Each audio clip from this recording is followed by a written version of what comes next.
Olá, que alegria imensa estarmos juntas novamente. Bom, hoje a gente vai mergulhar na nossa consolidação visual. E olha, isso aqui não é só um resumo qualquer, tá? É um verdadeiro processo vivo de formação. Nós estamos reunindo e aprofundando tudo aquilo que a gente viveu e trocou lá na nossa primeiríssima aula. A ideia não é ficar só na teoria, de jeito nenhum. É materializar as nossas trocas coletivas, os nossos aprendizados e as vivências reais de cada líder social que estava lá com a gente na sala. Nós vamos traduzir todo aquele nosso encontro presencial em um mapa bem claro para guiar os nossos próximos passos no terceiro setor. Vamos lá? Para começar, a gente precisa voltar naquela pergunta super poderosa da nossa roda de acolhida. Vocês lembram? O que trazemos hoje? Antes da gente falar de qualquer lei ou de qualquer projeto complexo, nós começamos falando sobre nós mesmos, sobre a nossa essência.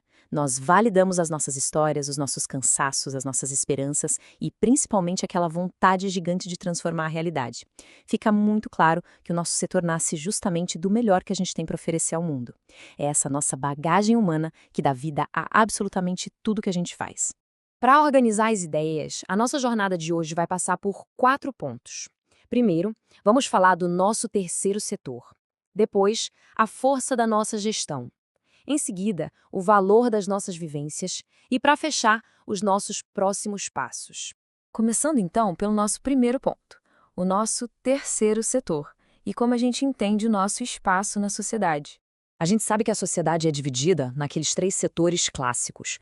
O primeiro setor é o Estado, com as políticas públicas universais, tipo saúde e educação.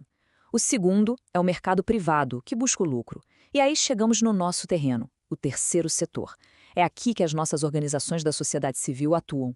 Nós entramos exatamente nas lacunas, sabe? Sem fins lucrativos, mas sempre com foco total no interesse coletivo. E um detalhe que a gente discutiu bastante e que é bom reforçar: nós não estamos aqui para substituir o governo de jeito nenhum. A gente cria soluções e garante direitos naqueles lugares onde o poder público muitas vezes não consegue chegar sozinho. E isso me faz lembrar daquela metáfora incrível que a Daniele Souza trouxe pra gente de que nós somos uma ponte de tecido. Gente, isso resume tudo com perfeição. Nós construímos essa ponte de forma colaborativa, conectando as demandas da população vulnerável com o que o governo e as empresas podem oferecer. O nosso trabalho é literalmente um organismo vivo, sustentando a base social. Se essa nossa cooperação falhar, a rede de apoio pode entrar em colapso. Então essa ponte, essa interlocução que a gente faz o tempo todo é absolutamente essencial.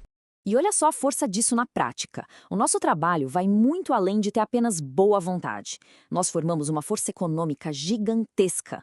Para se ter uma ideia, o nosso trabalho coletivo movimenta cerca de 5% de todo o produto interno brasileiro. É muita coisa. Nós geramos empregos, criamos negócios sociais e promovemos muita inclusão socioeconômica.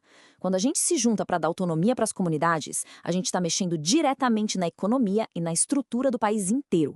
E é exatamente por sermos essa força tão grande que a gente precisa tocar num ponto inegociável, a nossa estruturação legal. A adequação ao Merosky, a famosa Lei 13.019, é o que muda o jogo.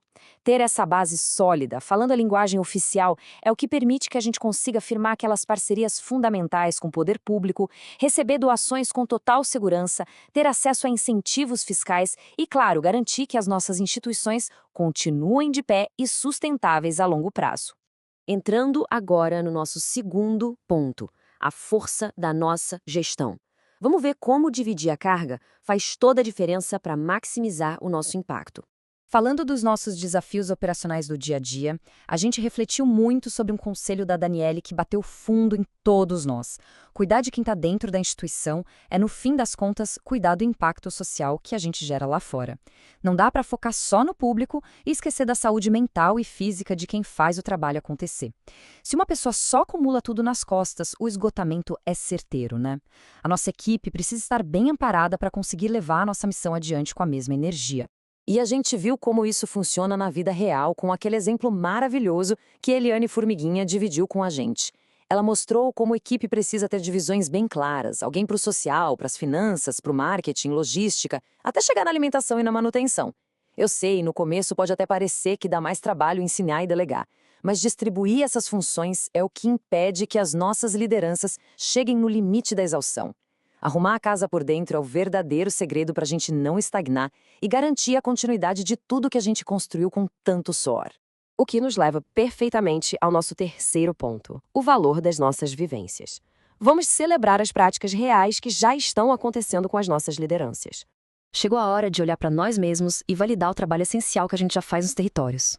Pensa no alcance impressionante da A7, atuando em 10 unidades e impactando cerca de 1.500 famílias anualmente. É incrível. Tem também a força do Instituto Olhar do Futuro, que tira as ações do papel e dá um apoio muito concreto para as mulheres. E claro, sentimos aquela energia vibrante do Paulo do projeto Reciclando Esperança, que nos mostrou que é ter compromisso com o aprendizado, com a delegação de tarefas e com a vontade de crescer no coletivo. E todas essas conquistas se conectam diretamente com a resiliência pessoal que nós compartilhamos na sala. Quando a gente vê palavras tão fortes como cuidado, escuta, proteção e esperança, é impossível não lembrar da determinação da Evelyn, que superou tantas barreiras de saúde para encontrar o caminho dela na transformação social. Ou daquela imensa responsabilidade que a Adria relatou no trabalho incansável com a juventude. Sabe, é exatamente isso que nós escolhemos fazer e entregar de melhor para o mundo. E agora, partindo para o nosso último ponto de hoje, os nossos próximos passos. Vamos nos preparar para agir.